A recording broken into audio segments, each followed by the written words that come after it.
If you're looking at booking a Mediterranean cruise through Disney Cruise Line or a cruise on the Disney Fantasy, you'll want to watch this. In this video, we'll do a quick overview of each day of our 7-day cruise so you'll know what to expect and how to make the most out of your trip. This was a 7-day cruise through 4 ports in Italy. It did start and end in Barcelona though, so we flew into Barcelona, got on the ship. I would recommend having a little more time. It was a little stressful to make sure that the ship didn't leave us because they would if we did not board in time. Later that same day, the airport was only about 15 minutes taxi ride from the airport to the cruise terminal, so really short.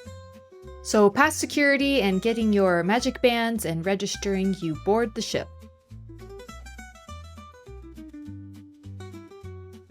It was then that we collapsed in our room because we were exhausted from traveling and left all of our backpacks and items that we didn't want to carry all around the ship before we started exploring. This room slept all 5 of us very comfortably with the Murphy bed and the bunk bed that comes out of the ceiling, and the staff, they take them up and put them down every day for you, which is so convenient and just part of that Disney magic. But I go into more detail about that in other videos. And of course we love these verandas because they have these private balconies so you don't have to enjoy the outside with everybody else on the cruise ship.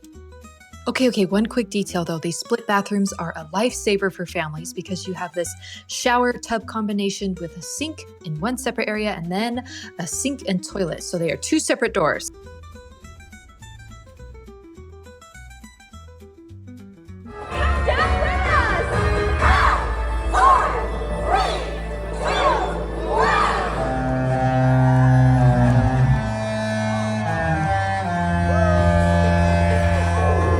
That was the sail away party, which is of course so fun, especially when they play the songs on the ship's horn. Then of course we had to stop at Sweet on You, which was one of our favorite things to do throughout the cruise. These do cost extra. They're not included in the cruise, but there are chocolate covered Oreos and sundaes and Rice Krispies and all of these sweet treats. Next is kids clubs. We got our kids registered, we divided and conquered. I took our littler one to the younger kids clubs, and then we took our boys to the tween kid club, which is called Edge. But these kid clubs all have open house times, so our older kids could enjoy them, and adults too. So this was an open house period, so I went down there and had some fun with the kids and kind of explored all the different spaces that they would have access to all week long. One more quick tip though, during these open house hours, there can be character meet and greets, and one of the days C-3PO was down there and the line was pretty short. I don't think a lot of people realized that they could go in and meet him. And I'll add that cleanliness is a huge thing on the cruise ships. I know that's a concern for a lot of people. We've all seen the news stories, but you have to wash your hands every time you exit and enter the kids club. They have these hand washers that are really cool. I'll show a video of them. And it also sanitizes at the same time. I need them in my own house. Anytime you go into a banquet, like a buffet area, like, in cabanas or something, same thing. You have to wash your hands before you can keep going. There's a lot of hands-free aspects that they've built into the ship when opening doors and such. So you're still gonna touch surfaces other people touch, but just know like there is a concerted effort at cleanliness. They're so funny, they're good sports, but they were so excited about this. Edge is the tween club, and so it's 11 to 14 years old, and it's inside the smokestack, which is unique to the Disney Fantasy, a really cool thing. This is normally the most expensive room on the ship on other ships, so it's cool that they get to enjoy this space. There's lots of gaming, lots of fun activities. Our son would always leave dinner early to go to Edge. This was part of the reason we came back, so that he could experience Edge, because our first cruise he was too young.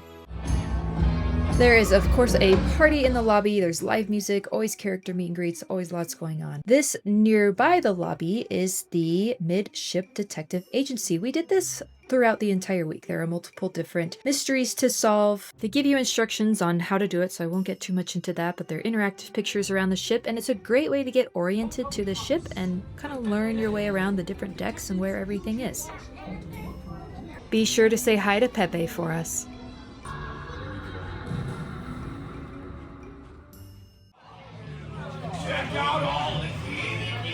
Disney is known for its exceptional dining, and this ship did have rotational dining just like the others, and this was Animator's palette for our first night, which had this Talk with Crush show, and he did talk to some of the diners throughout the evening. And here is a little bit of pictures of what we ate. Not every single thing, but just to give you a little taste. Again, character meet and greets everywhere. Lots and lots of princesses this time.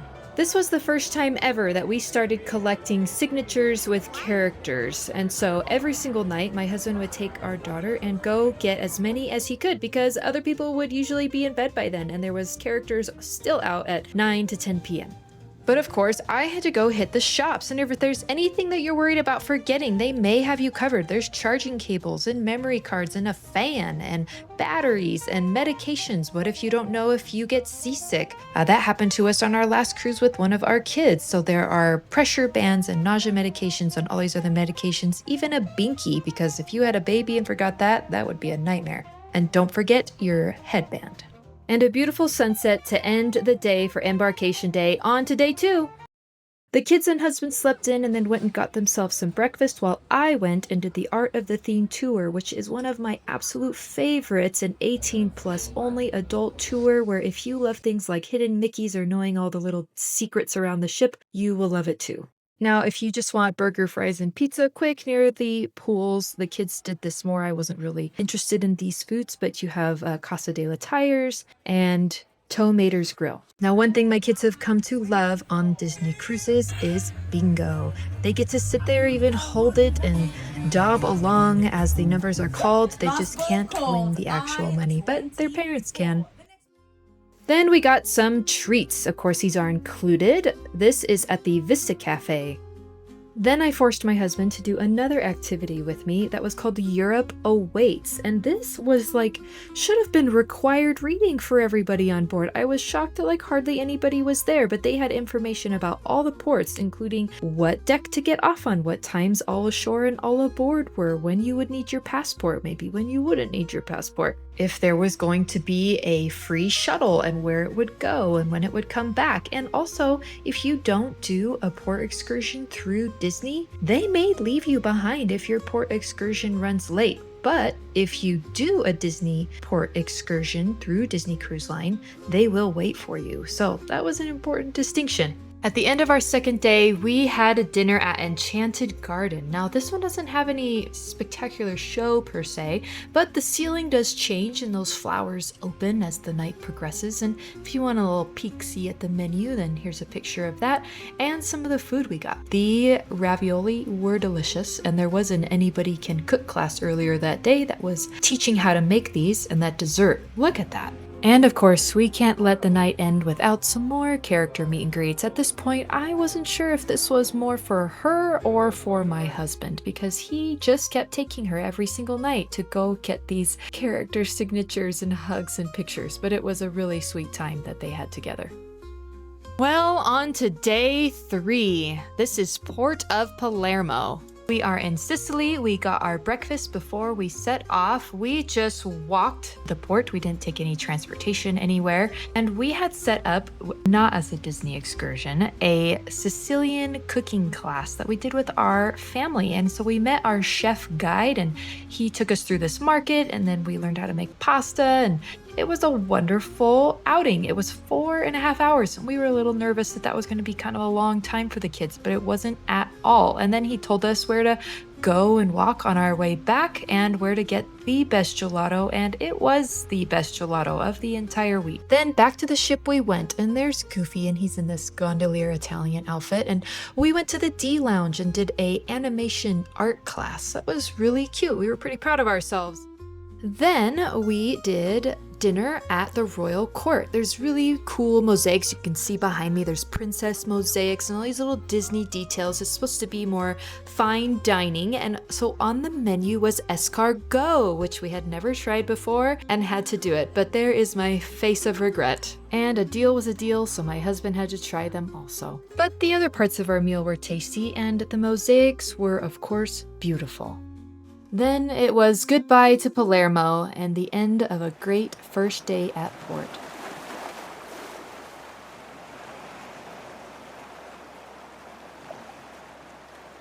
On to day 4, this is the port of Naples, and we got a private guide who was incredible. I could not recommend him enough. Luca, the tour guide.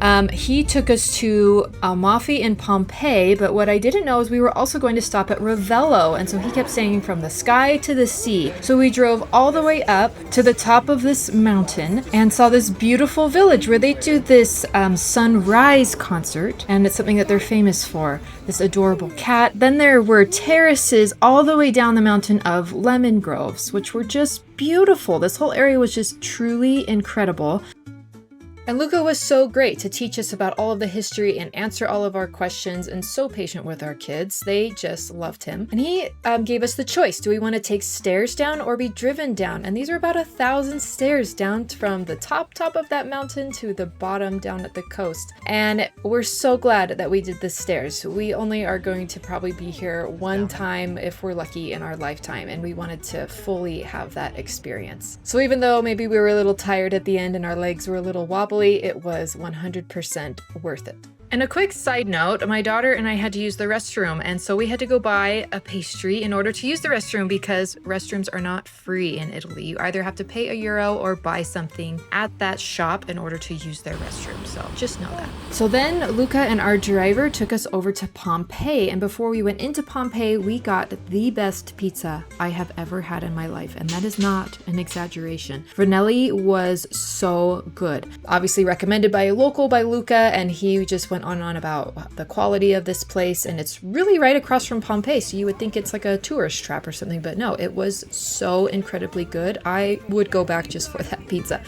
But Pompeii was incredible. So much history, and again, our guide was so good to just skip the lines, get us right in, teach us, we didn't have to be in a big group or anything, and it just taught us all of the history and what we needed to know, and down to the kids level and my level too. And so it was fantastic. Highly recommend him. And then he brought us back to the cruise ship, and what a convenient thing for us, because we've never been to Naples. We don't speak Italian. We don't know how to get around. If you notice, the streets are very small, and so we would have been a nervous wreck trying to get around and drive around and do the transportation, and it just made it a completely enjoyable day to have Luca as our guide. And Pompeii was a highlight for me. I've always wanted to go there. I love history, and he was so awesome to teach us all about it and the people that lived there thousands of years ago, and so truly a highlight. So then back on the ship, our rotational dining was again at Animator's Palette. That puppy was so cute on the floor.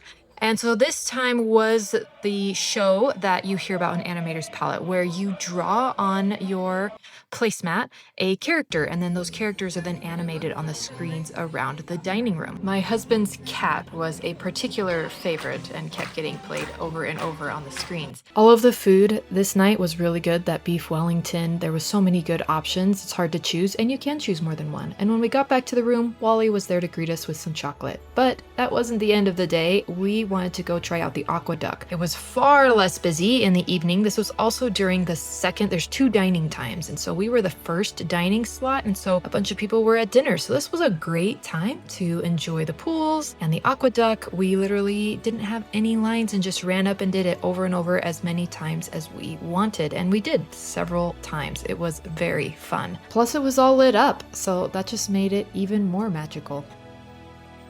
And then, of course, more character meet and greets while everybody else was asleep. Welcome to day 5. This is the day we are headed to Rome, but first, a breakfast stop at Cabanas. We did not do a Disney cruise excursion this day either. We wanted to try to do some of these stops on our own. So the tour buses and the other guides went off their way, and we had scheduled a Uber Black to pick us up. That's all you can get in Italy, is the luxury level of Uber. So we had scheduled them to pick us up at the port, and they took us on that hour drive into Rome. It was a couple $100 just for our family of 5 to do this. They dropped us right there at that arch, and that is where we then got our tickets, which we got through Viator because I did not get tickets early enough to book them through the official Colosseum site. So we went through a third party. And just keep in mind, you have to bring your passports into the Colosseum. They check them when you're in line before you can go in. And as you can see, and we'll see, it was very crowded. I would recommend definitely getting a excursion or guide if we were to have done this again. I think you can skip more lines and make the most of your time if you have a guide versus trying to do this on your own. But it was really neat to take our kids to see this amazing thousands of year old structure. This was, you know, just one of those special things that you want the kids to be able to experience other cultures and the way other people live and to see different history than what they would see in the US. And so this was a significant stop for us, for them to kind of just experience some really ancient history. We have a couple cat lovers in our family, so next stop was to Largo di Torre, Argentina, which is where Julius Caesar was assassinated, but also the home to lots of stray kitties. And there's a whole little colony that lives there now. So we stopped there before heading over to the Pantheon. The line was very long also for the Pantheon and very busy. So then after a quick stop for gelato, we headed to the Trevi Fountain, and that line was just wrapped and wrapped and wrapped. It would have taken forever to get down to the front to throw that coin, so I thought, let's just throw it over the crowd, except my aim was bad and I hit somebody in the crowd, so we were out of there. And that night was pirate night on the ship, so after another meal at Animator's Palette, we then enjoyed the party up on the deck.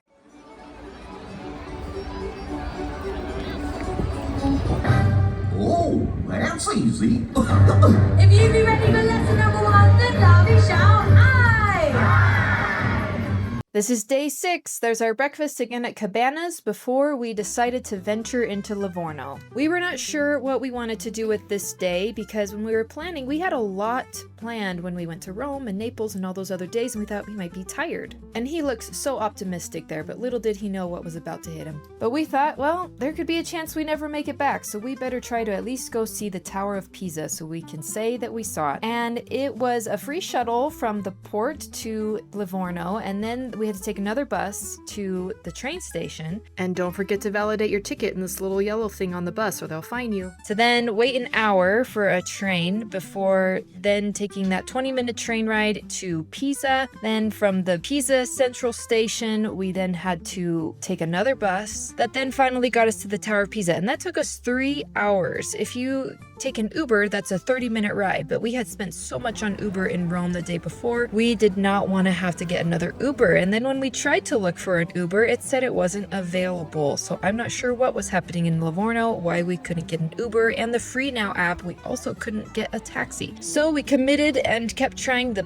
buses and train route, and it took us 2 hours to get back. So next time, definitely recommend getting a guide. I think if we had done that, we would have had time to also do Florence. There were a lot of Disney excursions available to do both Pisa and Florence, and I would have preferred that. But again, we didn't know what our day was going to look like and how tired we were going to be and if we were going to go see Pisa at all or just stay on the ship. And we were tired at the end of this 5-hour learning experience for us. So don't do what we did. Learn from our mistakes. As soon as we saw that ship, we all were just so relieved. Every time at the end of the day that we made it back and were able to get back on, we were just able to take a deep breath and relax back on the ship.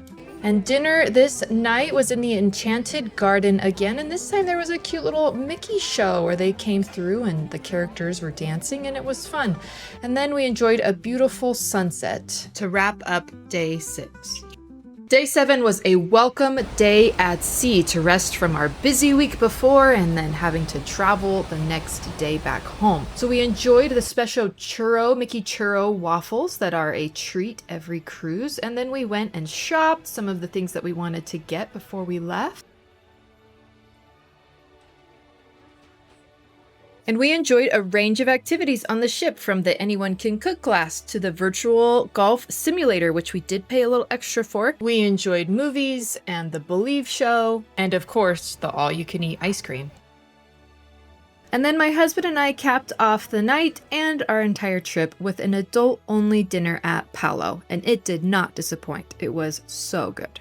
And then the next morning was our final day to pick up our luggage and head home. Disney cruises have been the one trip that I am just never ready to go home. I thought a 7-day cruise would make it so that we were maybe finally ready, but we could have just kept going and going. Now it's your turn to make those memories.